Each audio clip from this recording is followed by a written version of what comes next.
Bonjour Sébastien Chenu. Bonjour monsieur. Dès l'an prochain, il sera donc possible de conduire seul à partir de 17 ans, annonce faite par la Première ministre Elisabeth Borne dans le cadre d'un plan pour la jeunesse. Est-ce que c'est une bonne décision ? Moi, je crois que ça va dans le bon sens.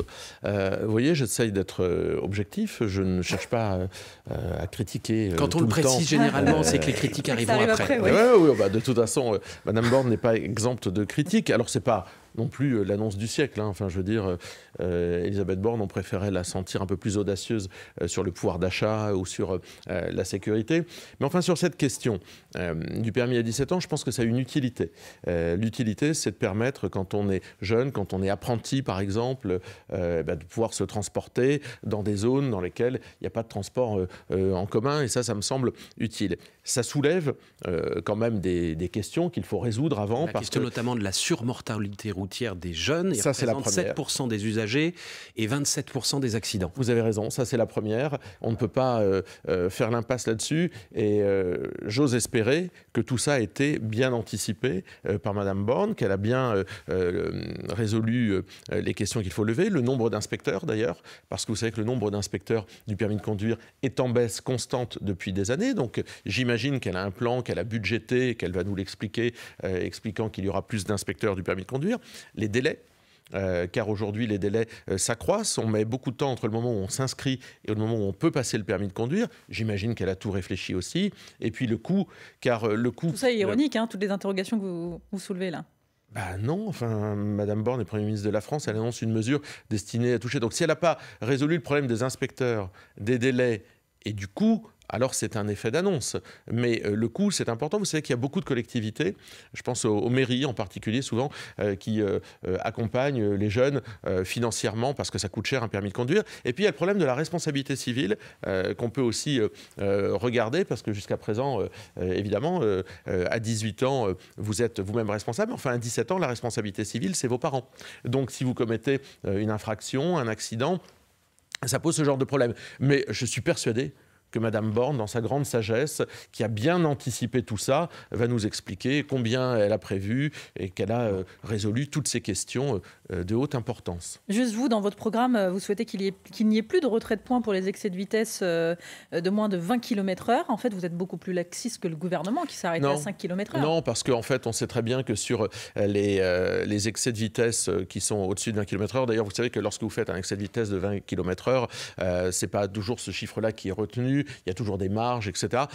Nous, on pense que ça, c'est simplement fait pour engranger un peu d'argent, que c'est une cash machine sur le dos des automobilistes. Mais par exemple, vous considérez que rouler à 70 en ville, là où c'est limité à 50, c'est pas être un chauffard. Non, mais moi, je suis pour qu'on respecte la loi.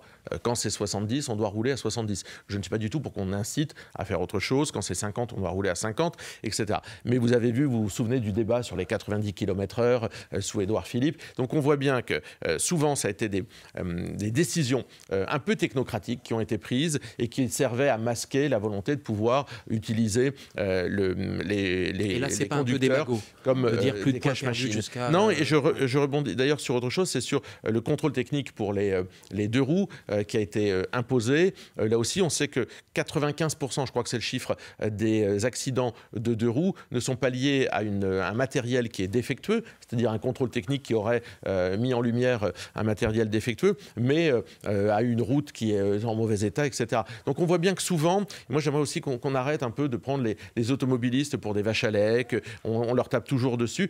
Essayons de responsabiliser les gens. Je pense que d'ailleurs le permis à 17 ans va dans le sens, voyez-vous, je vais faire une fleur à Madame Borne, va dans le sens d'une responsabilisation des jeunes. Ça, je le crois fondamentalement. Pour le reste, personne n'est dupe sur le fait que souvent les automobilistes sont considérés comme des vaches à lait. Sébastien Chenu, la vidéo de l'agression à Bordeaux d'une grand-mère et de sa petite-fille a beaucoup choqué ces dernières heures. Hier, la famille des victimes s'est dite indignée par la récupération politique qui est faite de ce fait divers. Est-ce que vous vous sentez visé ? Non, pas du tout. Et je vais vous dire, personne ne m'empêchera de parler et de dire ce que je pense de la sécurité dans notre pays, de la délinquance dans notre pays, à la lumière de faits qui sont mis qui nous arrivent par les réseaux sociaux. Et j'allais dire, on n'a rien demandé. Donc, moi, je crois que la responsabilité des hommes et des femmes politiques, c'est de trouver des solutions. C'est de voir ce qui se passe dans notre pays. Vous savez ce que disait Charles Péguy. il faut voir ce que l'on voit. Sauf que ce n'est pas forcément ce que vous avez fait à la suite de cette agression, de ce fait divers, donc qualifié comme ça par la famille elle-même. Je propose de régler drastiquement le problème de l'immigration massive. Je fais un lien entre l'immigration anarchique et l'explosion de l'insécurité. Ça a été la première réaction de Marine Le Pen à la suite de cette agression. L'auteur est né en France, de parents eux aussi français. Concrètement, est-ce qu'elle a parlé trop vite ? Non, pas du tout, parce que Marine Le Pen place le débat au niveau auquel il doit être placé. C'est-à-dire l'immigration. Non, mais l'insécurité en France se nourrit de deux choses. Évidemment l'immigration, évidemment le fait migratoire incontrôlé. Mais qu'est-ce qu'elle vient moi je faire fais le lien, comme Gérald Darmanin le fait d'ailleurs, entre immigration et insécurité. Et Marine Le Pen le dit. Elle dit l'insécurité dans notre pays, c'est l'immigration et c'est aussi le laxisme. Quel rapport avec ce qui s'est passé à Bordeaux ? Je vous le dis, elle ouvre le débat en expliquant que l'insécurité dans notre pays... Non, elle parlait de l'agression à Bordeaux. Écoutez, j'en ai suffisamment parlé avec elle hier pour savoir qu'elle ouvre le débat et elle explique que l'insécurité dans notre pays, c'est d'un côté l'immigration, de l'autre côté le laxisme. Il se trouve que d'ailleurs, dans le cas auquel vous faites référence, c'est le laxisme avec, en plus, j'allais dire, la pauvreté du système de santé mentale de notre pays qui se cumule. C'est-à-dire, grosso modo, une personne qui a été multicondamnée, et qui en plus souffre d'une maladie mentale qui est la schizophrénie et qui se balade dans les rues de Bordeaux. Ça pose un problème il est sans domicile important. Fixe.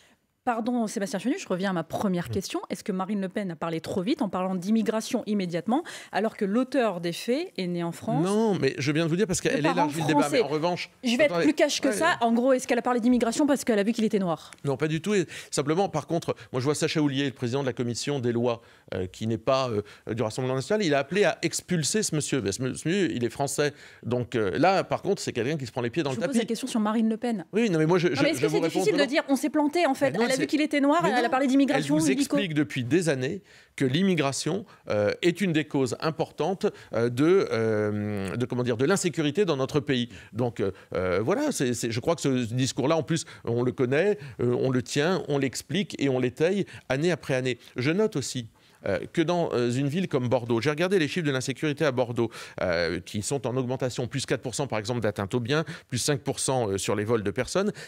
La ville de Bordeaux, dirigée par les écolos, depuis 3 ans, puisqu'on est en 2023, a refusé le contrat local de sécurité, qui porte aujourd'hui un autre nom d'ailleurs, enfin, c'était le contrat local de sécurité, qui lie la police municipale à la police nationale pour essayer de conjuguer leurs efforts. Ça veut dire qu'il y a aussi des élus locaux, et je pense aux écologistes, je pense aux élus de gauche qui refusent les polices municipales, qui mettent leurs concitoyens dans la difficulté et qui les exposent au danger de ces multirécidivistes doublés de malades mentaux qui se baladent dans les rues de notre pays. Sébastien Chenu, vice-président du Rassemblement national et de l'Assemblée nationale et l'invité de France Info jusqu'à 9h. Le fil info à 8h41 avec Sophie Echen. Des bruits sous-marins ont été détectés par un sonar alors que les opérations de recherche se poursuivent dans l'Atlantique Nord pour retrouver le submersible disparu avec 5 personnes à son bord près de l'épave du Titanic. Des bruits de cognement à intervalles réguliers. Le temps est compté, il reste environ 30 heures de réserve d'oxygène à bord. Pas de changement de ligne, mais un changement de style. Laurent Berger sur France 2 ce matin alors qu'il s'apprête à passer le flambeau tout à l'heure. C'est sa numéro 2, Marie-Lise Léon, qui va prendre la tête de la CFDT, le premier syndicat de France boosté par la mobilisation contre la réforme des retraites. En Russie, 2 drones ont été abattus à l'aube près d'une base militaire dans la région de Moscou, sans faire de victimes ni de dégâts selon les autorités locales. Et alors que la guerre est loin d'être finie, une 60aine de pays, dont la France, se réunissent à Londres aujourd'hui et demain pour parler de la reconstruction de l'Ukraine et de son financement. Hier déjà, le Royaume-Uni a annoncé un nouveau plan d'aide de 5,5 milliards d'euros. France Info. Le 8-30 France Info, Salia Bracchia, Marc Fauvel. Toujours avec le vice-président du Rassemblement national, Sébastien Chenu. Pour la première fois depuis son arrivée au pouvoir en octobre dernier, la première ministre italienne Giorgia Meloni a été reçue hier par Emmanuel Macron. Pourquoi est-ce qu'elle n'en a pas profité pour voir Marine Le Pen ? C'est une visite de la chef du gouvernement, enfin la présidente du Conseil italien au président de la République française. Je crois que là, on n'est pas dans des visites de chef de parti à chef de parti. Enfin, je pense que c'est. Vous êtes fâché avec elle ou pas ? Ah non, pas du tout. Nous, notre partenaire, c'est Matteo Salvini. Son partenaire dans la coalition. Son partenaire dans la coalition. Donc c'est pas historiquement... C'est normalement votre famille politique, Giorgia Meloni. Non, mais on a des points de convergence avec Giorgia Meloni, puis on a des points de divergence, notamment la relation avec l'Union européenne. Giorgia Meloni est plus libérale économiquement, par exemple, que nous, ce que nous proposons. Donc c'est pour ça d'ailleurs que ce n'est pas notre partenaire, Giorgia Meloni. C'est parce que nous ne sommes pas en accord sur tout, alors qu'on l'est. Elle a renoncé, par exemple, à ce qui était l'une de ses promesses pour arriver au pouvoir, c'est-à-dire mettre en place un blocus naval pour bloquer les migrants en Méditerranée. Vous la trouvez trop molle ? Non, mais moi, je ne me permettrais pas d'avoir d'abord un jugement qui refroidirait les relations qu'on a avec l'Italie. Souvenez-vous, Gérald Darmanin, qui est en échec total sur toutes les politiques qu'il mène en matière d'immigration et de sécurité dans notre pays, s'était permis d'avoir un jugement sur la dirigeante italienne qui est Giorgia Meloni au prix d'abîmer la relation franco-italienne. Moi, je rappelle que la relation bilatérale franco-italienne, elle est nécessaire. C'est un pays ami. Et je ne fais pas juger une dirigeante dont l'intérêt national n'est probablement pas le même que celui des Français. Évidemment, est-ce que vous regrettez qu'elle ait renoncé à cette partie de son programme ? Est-ce que c'est ce qui vous attend, vous aussi, si vous arrivez au pouvoir ? Non, je vais vous dire le fond de ma pensée. En fait, Giorgia Meloni, elle défend l'intérêt de l'Italie et des Italiens qui ne ressemblent pas forcément sur tous les points à l'intérêt des Français et de la France. Elle défend son intérêt, c'est-à-dire qu'elle accepte de renoncer à une part de souveraineté pour pouvoir bénéficier du plan de financement, du plan de relance de l'Union européenne. Et ce ne sera pas la même chose avec vous si vous arrivez au pouvoir ? Mais pourquoi ? Parce que l'Italie est financièrement beaucoup plus dépendante de l'Union européenne que nous. Nous, vous savez que nous sommes contributeurs nets à l'Union européenne, c'est-à-dire que nous, on donne plus qu'on ne reçoit de l'Union européenne. Donc déjà, on n'a pas ce type de relation, évidemment, où on pourrait avoir une exigence bien plus forte de l'Union européenne. Donc Giorgia Meloni, elle est financièrement dépendante de l'Union européenne, elle accepte des concessions qu'elle considère comme possibles pour elle et son pays. Je note que lorsque Matteo Salvini était ministre de l'Intérieur, il a fait baisser de 80% l'arrivée de migrants, il a fait baisser le nombre de morts en Méditerranée parce qu'il avait une politique ferme, il a fait baisser le nombre de demandeurs d'asile. Donc vous voyez, il y a des possibilités quand même d'agir très fortement. Giorgia Meloni a choisi un autre chemin, c'est, j'allais dire, aux Italiens de juger les résultats qu'elle aura ou pas. La semaine dernière, les ministres de l'Intérieur européens ont trouvé un accord qui prévoit notamment que les États membres soient tous tenus d'accueillir un certain nombre de demandeurs d'asile arrivés dans un pays de l'UE ou à défaut d'apporter une contribution financière de 20 000 € par demandeur d'asile non accueilli. Est-ce que vous êtes prêt à soutenir cette proposition ? Non, pas du tout, parce que j'ai envie de vous dire, mais de quoi se mêle l'Union européenne ? On a délégué à l'Union européenne la surveillance des frontières extérieures. Elle le fait fort mal d'ailleurs, mais on lui a délégué cela. Bon, on ne lui demande pas de choisir pour les États, dont c'est la souveraineté finalement, une part de leur souveraineté qui doit entrer, rester, devenir éventuellement français. Vous pensez que ça doit se régler etc. État par État ? Absolument. Il ne peut pas y avoir de politique européenne là-dessus. Non, je pense que la seule chose que peut faire l'Europe, c'est s'occuper des frontières extérieures. Elle ne le fait pas. Elle ne le fait pas bien. Je note qu'il y a eu 55 000 de souvenirs, 55 000 franchissements illégaux de plus cette année que l'année passée. Donc elle se concentre sur ça, mais c'est aux États de définir qui entre sur ça. Il ne peut pas y avoir de solidarité entre les États ? C'est-à-dire que on parlait à l'instant de l'Italie. Est-ce que l'Italie doit porter elle seule ? Oui, mais cette solidarité, la France s'en acquitte beaucoup depuis longtemps et prend sa part depuis très longtemps. L'idée qu'on impose à la France ce qu'on appelle, dans le pacte d'immigration, le mot est très moche, moi je trouve, la répartition des migrants, est quand même scandaleux, parce que c'est-à-dire qu'on demande, sans demander l'avis des peuples d'ailleurs, sans demander l'avis des Français, on impose aux Français d'accueillir des migrants supplémentaires, ou sinon on leur colle une amende, à la France. Mais enfin, quand même, est-ce que c'est pas aux Français de décider qui ils veulent voir arriver sur leur territoire, pour combien de temps, éventuellement qui peut devenir français, sous quelles conditions, plutôt que de l'Union européenne qui n'est pas mandatée pour cela, et qui vient en plus de décider de répartir des migrants, infliger des amendes, alors qu'en contrepartie d'ailleurs la France donne beaucoup financièrement à l'Union européenne. On parle des demandeurs d'asile, pour vous la solution du coup ce serait quoi ? Ceux qui rentrent par exemple par la Grèce ou par l'Italie, qu'est-ce que vous faites si on ne les répartit pas ? Vous savez que nous proposons que les demandes d'asile puissent se faire dans les pays de départ ou les pays voisins, mais nous avons un réseau consulaire dans à peu près tous les pays du monde. On fait comment pour l'Afghanistan, pour la Syrie? J'ai dit, ou dans des pays qui sont frontaliers, puisque de toute façon... déjà, il faut partir de ce pays. Puisque de toute façon, les migrants choisissent de traverser, de quitter leur pays, ils peuvent faire la demande dans le pays voisin. Vous savez que c'est quelque chose qui est fait par un autre pays de l'Union européenne, le Danemark. Le Danemark demande qu'on puisse faire ces demandes d'asile dans les pays de départ. Qui a renoncé finalement, le Danemark. Non, mais moi je pense qu'en tous les cas, c'est la proposition que nous faisons, parce que nous avons un réseau consulaire qui le permet en France. Parce que, vous le voyez bien, je veux dire, je crois la projection, c'est 200 000 demandes d'asile pour l'année prochaine, la projection. Vous voyez bien que dans toutes ces demandes d'asile, un tiers est accepté en moyenne. Mais les gens qui sont arrivés sur le territoire français et qui sont déboutés du droit d'asile demeurent sur le territoire français. Comment voulez-vous accepter, intégrer, assimiler, trouver du boulot, trouver du logement, accepter les enfants dans les écoles à 150 000 demandeurs d'asile supplémentaires, sans compter les mineurs non accompagnés, sans compter l'immigration légale? On voit bien qu'il y a un embouteillage, que nous n'avons pas les moyens, que nous ne réussissons pas. Vous savez que dans nos permanences d'élus, 80% de nos demandes, ce sont des demandes de logement. Nous n'arrivons pas à faire face. À un moment, il faut être raisonnable. Si c'est pour entasser des gens, porte de la Chapelle, si c'est pour entasser des gens sur des ports, comme on l'a vu à Calais, est-ce que c'est l'image de la France aussi qu'on veut véhiculer? Elisabeth Borne a annoncé que le projet de loi sur l'immigration sera finalement examiné à l'automne au Parlement. Est-ce que vous êtes prêt au Rassemblement national à en voter certaines dispositions, par exemple l'accélération des expulsions d'étrangers qui sont sous OQTF ou l'accélération justement des examens des dossiers des demandeurs d'asile? Écoutez, d'abord ce projet de loi, il recule, chaque semaine il recule d'un mois. Ça devait être en début d'année, puis au printemps, puis à l'été. Maintenant c'est à l'automne. Toutes les semaines, ça veut dire qu'ils ne savent pas bien où ils vont. Sur le fond. Oui, mais sur le fond.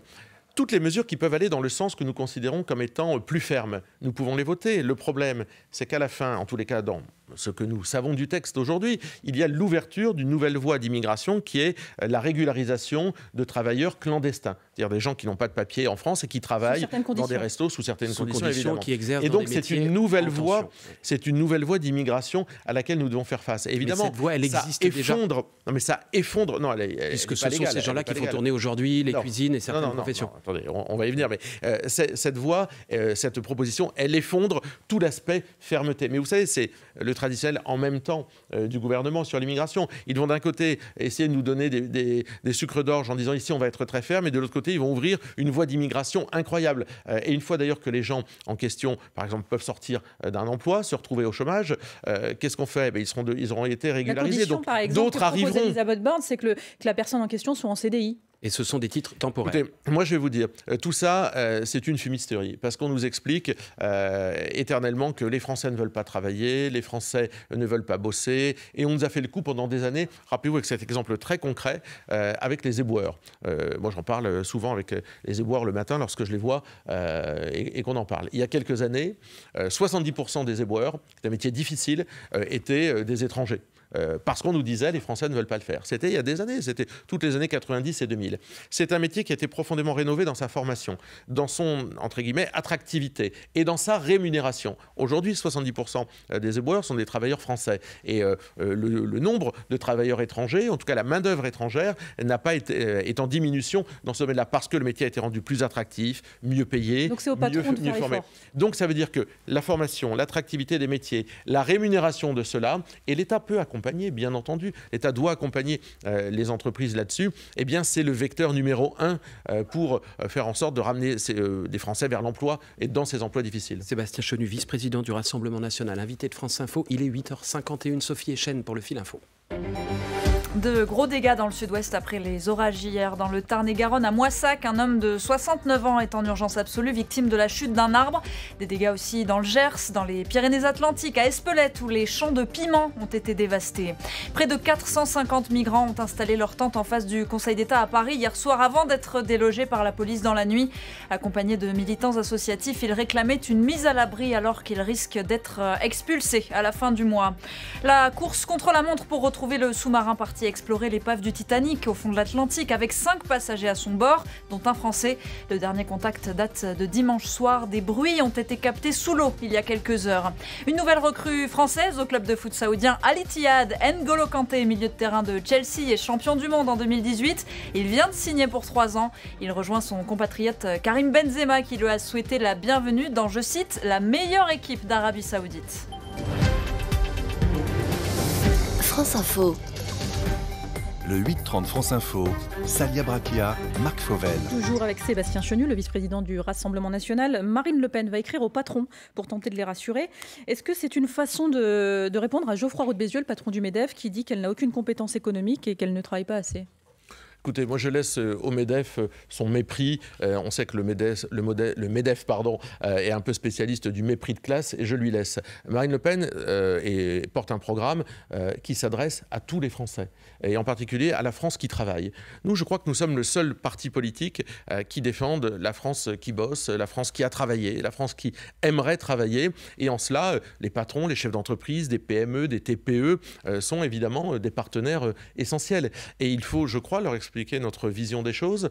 Moi, je pense qu'il y a en France des PME, des TPE qui méritent d'être soutenus et nous avons des propositions à leur faire. Nous avons des jeunes qui veulent se lancer dans l'entrepreneuriat et nous avons des propositions à leur faire. Nous avons une politique de réindustrialisation du pays à mettre en place. Nous avons une politique, là encore, à expliquer. Et puis, il y a aussi des exigences qu'on doit avoir vis-à-vis des grands groupes, en particulier, notamment la taxation des super profits. Et là encore, nous avons des propositions à expliquer. Souvent, nos propositions ont été caricaturées. Elles s'adressent à tous les Français qui travaillent. Si vous arrivez au pouvoir, Sébastien Chenu, par exemple, est-ce que vous conserverez les baisses d'impôts des entreprises accordées par Emmanuel Macron ? Mais nous conserverons aujourd'hui les baisses d'impôts, mais nous créerons une taxe sur les super profits. C'est-à-dire pas sur les profits. On a bien compris, une entreprise, il est normal et c'est son but de faire des profits. Les super profits, c'est-à-dire dans des temps qui sont limités, des profits qui sont calculés par rapport aux années précédentes et dont on voit qu'ils ont été le fruit d'une actualité, par exemple la guerre en Ukraine, qui a permis de profiter davantage. Et bien, ça concernerait toutes les entreprises, de la petite PME jusqu'au grand groupe. Oui, mais c'est souvent... là, il y a un effet de seuil qu'il faudra regarder. Moi, je suis tout à fait d'accord. Une start-up qui débute, elle peut avoir une année sur l'autre ou même une autre entreprise. Je suis tout à fait d'accord pour qu'on regarde les effets de seuil, mais en tous les cas, pour les grands groupes, notamment le CAC 40, les grands groupes pétroliers, les grands groupes de la distribution, les grands groupes. Bruno Le Maire dit, je sais pas moi ce que c'est un super profit. Qui regarde comment ça se fait à l'extérieur, qui regarde, il y a des pays qui le font. Mais regardez, les grands groupes, notamment je viens de vous dire du CAC 40, les grands groupes de la distribution, les grands groupes pétroliers ou de l'énergie qui ont fait des super profits, eh bien je pense qu'ils seront mis à contribution. Mais ils seront mis à contribution pour qu'on puisse aider en contrepartie ceux qui veulent se lancer dans l'aventure entrepreneuriale. Nous, on avait une proposition avec Marine Le Pen qui était la suppression de l'impôt sur les sociétés pour les moins de 30 ans pendant un délai, pendant un moment tout à fait précis et qui crée une entreprise. Parce qu'on veut éviter que ces jeunes qui veulent créer une entreprise partent à l'étranger. Donc il faut les aider. Donc on avait, pour les moins de 30 ans, c'était sur 5 ans, la suppression de l'impôt sur les sociétés. Ça, c'est très concret. Sébastien Chenu, la France va soutenir une adhésion de l'Ukraine à l'OTAN après la guerre. Est-ce que c'est une bonne chose ? Nous, on est pour la sortie du commandement intégré de l'OTAN. C'est pas ma question. Oui, non, mais donc sur l'entrée de l'Ukraine. Non, mais donc je considère pas que ce soit. Vous êtes toujours pour la sortie du commandement intégré de l'OTAN, parce que ça a un peu changé. Non, nous sommes toujours. Marine Le Pen disait ça doit se faire immédiatement si je suis élu. Et depuis la guerre en Ukraine, ça a changé. On est toujours pour cette sortie du commandement intégré. Mais à quel terme ? Mais je note. Écoutez, dès que le conflit avec l'Ukraine est fini, je pense qu'il faut engager cela. Mais je note que M. Zelensky lui-même disait qu'il était impossible, je reprends ces termes, d'intégrer l'OTAN pendant la guerre en Ukraine. Oui, c'est pour ça que j'ai précisé après la guerre. Donc tous ces gens-là ont visiblement évolué. Moi, je crois que la priorité... Non, ça reste après la guerre. Il n'y a personne qui change là-dessus. Il avait dit, en tous les cas, qu'il était imposible de le faire en ce moment. Mais je vois que les démarches sont en train d'être faites en ce moment. Pour une adhésion après la guerre. Vont se faire au mois de juillet, puisque c'est le congrès à Vilnius que ça se passe. Donc, moi, je n'y suis pas favorable, nous n'y sommes pas favorables, mais nous considérons que la priorité, elle doit être donnée, non pas parce qu'on nous dit que c'est une pression supplémentaire qu'on va mettre sur la Russie. Ben non, puisque c'est après la guerre. Donc c'est pas une pression supplémentaire à mettre sur la Russie, mais non, puisque c'est après une la guerre. manière d'anticiper, de prévenir après la guerre. Et donc Vladimir Poutine est au courant. Il se dit, je vais peut-être revenir autour de la table. D'accord, c'est très convaincant, effectivement. Donc moi, je considère que la France doit se faire entendre davantage pour ramener d'autres pays. D'ailleurs, j'ai vu que l'Afrique du Sud avait aussi essayé de faire bouger les lignes dernièrement, doit continuer à faire bouger les lignes pour ramener les partenaires d'hier, ou en tous les cas les adversaires d'aujourd'hui, autour de la table. À maintenir un contact avec Vladimir Poutine ? Avec la Russie. Avec la Russie. Non, mais avec la Russie. En l'occurrence, si Marine Le Pen était à l'Élysée, elle parlerait à Vladimir Poutine aujourd'hui. Non, mais Emmanuel Macron parle à Vladimir Poutine. Plus depuis des mois. Moi, je l'incite à le faire parce que je pense que c'est utile que la France, qui est une puissance de stabilité, qui est une puissance qui est vue encore un peu comme indépendante, même si on peut parfois se poser la question, notamment avec le parapluie de l'OTAN, eh bien, je l'invite à continuer. Moi, je pense qu'il y aura un après Vladimir Poutine. Il y aura d'autres dirigeants un jour qui lui succéderont, et il faut le souhaiter d'ailleurs, et le plus vite sera le mieux. Mais la Russie demeurera. Il faudra parler à la Russie, comme on parle d'ailleurs à des grandes puissances mondiales qui ne sont pas des grandes démocraties. On parle à la Chine, on parle à l'Arabie Saoudite, on parle à de grandes puissances mondiales sur lesquelles on peut avoir des réserves quant à leur comportement. Elles ne sont pas toutes en guerre, heureusement. Mais je pense qu'il y aura un après Vladimir Poutine, et je pense qu'il faut parler à la Russie. Salia, vous voulez rajouter un mot ? Une petite dernière question. Bruxelles demande aux États membres une rallonge de 50 milliards d'euros pour aider l'Ukraine dans les années qui viennent. Il faut mettre la main à la poche ? Nous, on donne déjà beaucoup. Donc je pense que dans ce qu'on nous donnons à l'Union européenne, ils doivent pouvoir considérer que la France s'est déjà acquittée largement de la note qu'elle donne. Non, mais on donne beaucoup. Nous, on nous rend assez peu. Donc voilà, je pense qu'on a pris notre part largement. Sébastien Chenu, vice-président du Rassemblement national et de l'Assemblée nationale, était ce matin l'invité de France Info. Merci. Bonne journée à vous. Merci.